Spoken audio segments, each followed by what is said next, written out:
12 नवंबर 1996 शाम को दिल्ली से लगभग 100 किलोमीटर दूर एक गांव के लोगों ने आसमान में बहुत तेज कड़कड़ाती बिजली को देखा और उसे निकलने वाली आवाज़ ने सबको डरा के रख दिया। लोगों को आसमान में एक आग का गोला दिखाई दे रहा था। वहाँ के लोगों को कुछ समझ आता कि इतने में वहाँ जलते हुए लोहे की वर्षा होने लगी। लोहे के साथ इंसान के कटे हुए शरीर के टुकड़े भी गिरने शुरू हो जाते हैं और ये सारा मलबा दिल्ली के लगभग 7 किलोमीटर एरिया में फैल गया। उस दिन दिल्ली में एक ऐसी दर्दनाक घटना होती है जिसकी गूंज पूरी दुनिया में सुनाई देती है। दिल्ली के आसमान में दो जहाज ऐसे टकराए कि उस दुर्घटना में लगभग 349 लोगों की जान चली गई। नमस्ते दोस्तों, स्वागत है आप सभी का आज की एक और नई वीडियो में। 12 नवंबर 1996 को दिल्ली के इंदिरा गांधी इंटरनेशनल एयरपोर्ट से सऊदी अरबियन की एयरलाइन उड़ान भरने के लिए तैयार होती है। इस जहाज़ में 312 लोग बैठे थे, जिनमें से 231 लोग भारत से हैं जो सऊदी अरब में काम के सिलसिले के लिए जा रहे हैं और शाम को 6:33 पर यह फ़्लाइट उड़ान भरती है। इस फ्लाइट में बैठे लोग इस बात से अनजान हैं कि एक खतरा इनकी ओर बढ़ता आ रहा है। कुछ ही मिनट में इस जहाज़ को आग के गोले में बदल देगा। दरअसल कजाकिस्तान देश से कजाकिस्तान का एक जहाज़ दिल्ली के लिए रवाना हुआ है, जिसमें कुछ व्यापारी बैठे हैं और इस फ्लाइट में 37 लोग सवार हैं। इस फ्लाइट को दिल्ली के इंदिरा गांधी एयरपोर्ट पर लैंड करना है। दरअसल 1996 में दिल्ली का एयरपोर्ट आज की तरह आधुनिक नहीं हुआ करता था। उस समय दिल्ली एयरपोर्ट का बड़ा हिस्सा इंडियन एयरफोर्स के लिए रिजर्व था।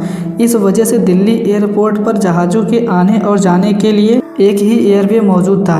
एयरवे आसमान में आने और जाने के लिए एक रास्ता होता है, उसी रास्ते से जहाज़ों को उड़ना होता है। यह ठीक उसी प्रकार होता है जैसे कि हाईवे पर गाड़ियां चलती हैं और उस पर अलग अलग ट्रैफिक लाइंस बनी होती है। उसी तरह से आसमान में जहाज़ों के आने और जाने के लिए पहले से ही एक रूट निर्धारित की गई होती है। अब आप इसे ऐसे समझ सकते हैं कि हाईवे पर आने वाली गाड़ी और जाने वाली गाड़ी के लिए एक ही ट्रैफिक लेन हो तो क्या होगा, ज़्यादा चांस ये बनता है कि आमने सामने से गाड़ियाँ टकरा जाएं। इसी वजह से एयरपोर्ट पर आने और जाने के लिए अलग अलग एयरवे होता है। जबकि उस समय दिल्ली के एयरपोर्ट का ज़्यादातर हिस्सा इंडियन एयरफोर्स के लिए रिजर्व था, तो कमर्शियल फ़्लाइट का एक ही एयरवे पर आना जाना लगा रहता था। और 12 नवंबर 1996 की शाम को एक फ़्लाइट को यहां से टेक ऑफ करना था और दूसरी फ़्लाइट को लैंड करना था।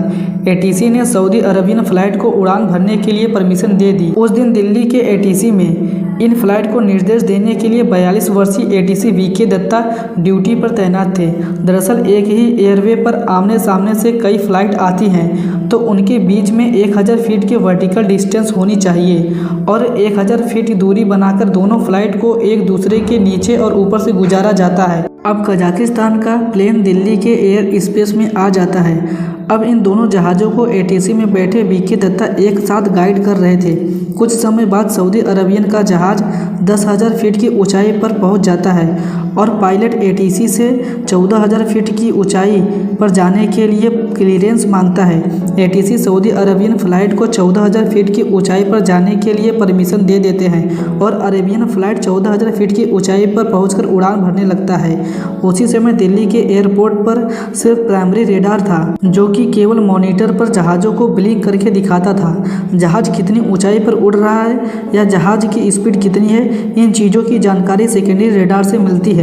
लेकिन उस समय दिल्ली एयरपोर्ट पर सेकेंडरी रेडार था ही नहीं। इस वजह से एटीसी को जहाज़ की ऊंचाई और उसकी रफ्तार के बारे में प्लेन के पायलट के ऊपर निर्भर रहना पड़ता था। एटीसी कजाकिस्तान के एयरलाइंस के पायलट को 15,000 फीट की ऊंचाई पर आने के लिए बोलते हैं और पायलट को बताते हैं कि उनके नीचे से सऊदी अरबियन फ़्लाइट गुजरने वाली है तो वो 1000 फीट की वर्टिकल डिस्टेंस बना के रखे। एटीसी अपने स्क्रीन पर इन दोनों जहाज़ों को एक दूसरे के पास आते हुए देख रहे थे।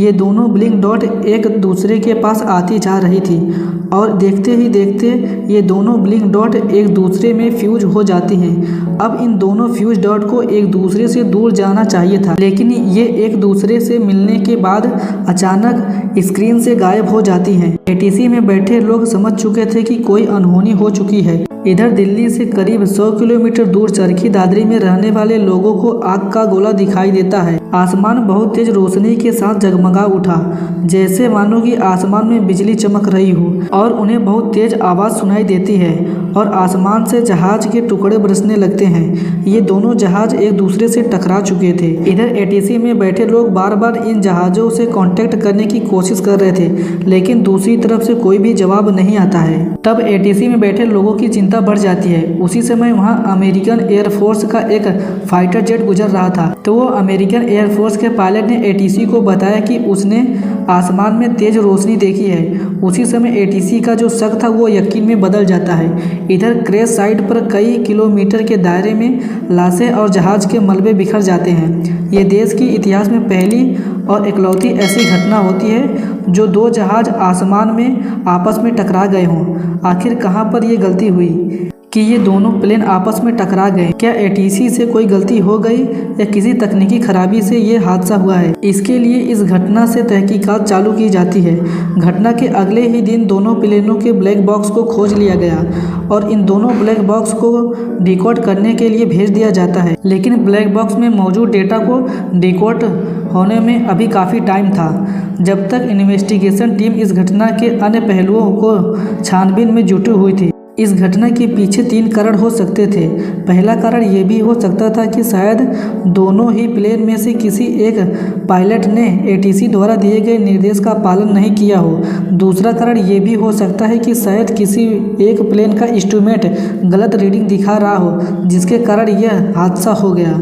और तीसरा कारण ये भी हो सकता था कि शायद एटीसी में बैठे लोगों ने कोई गलत निर्देश दे दिए हों। इस कहानी से पर्दा तभी हट पाएगा जब जहाज़ों के ब्लैक बॉक्स का डेटा को डिकोड किया जाएगा।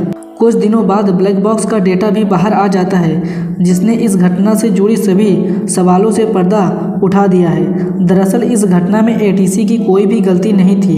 एटीसी ने तो दोनों जहाज़ों को सही निर्देश दिए थे। पहले तो ये माना जा रहा था कि सऊदी अरबियन वाला प्लेन 14,000 फीट की बजाय 15,000 फीट की ऊंचाई पर चला गया होगा, लेकिन सऊदी अरबियन वाला प्लेन 14,000 फीट की ऊंचाई पर ही उड़ रहा था और इन दोनों जहाज़ों में टकराव भी 14,000 फीट की ऊंचाई पर हुआ था। तो कहीं ना कहीं गलती कजाकिस्तान वाले प्लेन ने ही की थी। लेकिन ऐसा क्या कारण रहा होगा कि कजाक प्लेन इतनी बड़ी गलती कर बैठा? दरअसल कजाक वाला प्लेन कोई आम जहाज़ नहीं था, बल्कि यह एक कार्गो जहाज़ था जो सामान को एक जगह से दूसरी जगह ले जाने का काम करता था। लेकिन इस जहाज़ को चलाना ही अपने आप में एक मुश्किल टास्क था, क्योंकि जहां दूसरे जहाज़ों को 1 या 2 पायलट चला सकते थे, लेकिन वहीं इस जहाज़ को 5 लोगों की ज़रूरत पड़ती थी और इन 5 लोगों में सही से तालमेल होना बहुत ज़रूरी था।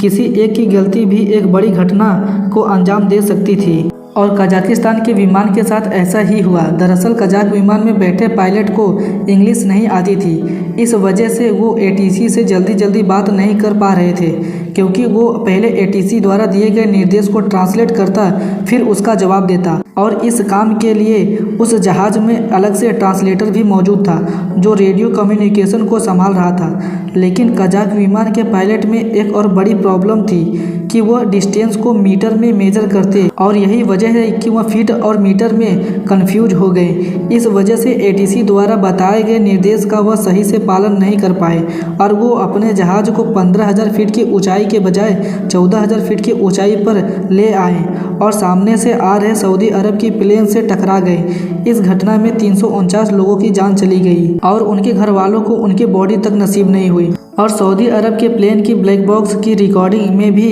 पता चला कि जब प्लेन आपस में टकरा गए, उसके बाद उनके क्रू को ये पता चल गया कि अब वो नहीं बच पाएंगे, तो वो मरने से पहले उन्होंने अपनी इस्लामिक प्रार्थना बोली और सऊदी अरब प्लेन की ब्लैक बॉक्स की रिकॉर्डिंग यहीं खत्म हो गई। ये घटना देश के इतिहास की सबसे बड़ी घटनाओं में से एक है। इस घटना के बाद इस इंडस्ट्री में बहुत सारे बदलाव किए गए ताकि भविष्य में ऐसी कोई घटना ना घटे। पहला बदलाव तो ये किया गया, विमानों के आने और जाने के लिए अलग से रूट बनाए गए। दूसरी, यहाँ सेकेंडरी रेडार को लगाया गया, जिससे कि आसमान में उड़ने वाले जहाज़ों के सही पोजीशन का पता लगाया जा सके। हालांकि आसमान में उड़ रहे जहाज़ों के साथ कभी कभी ऐसी घटनाएं हो जाती हैं जो सबको हैरान कर देती हैं। दोस्तों, यह जानकारी आपको पसंद आई है, वीडियो को लाइक कर चैनल को सब्सक्राइब कर लें।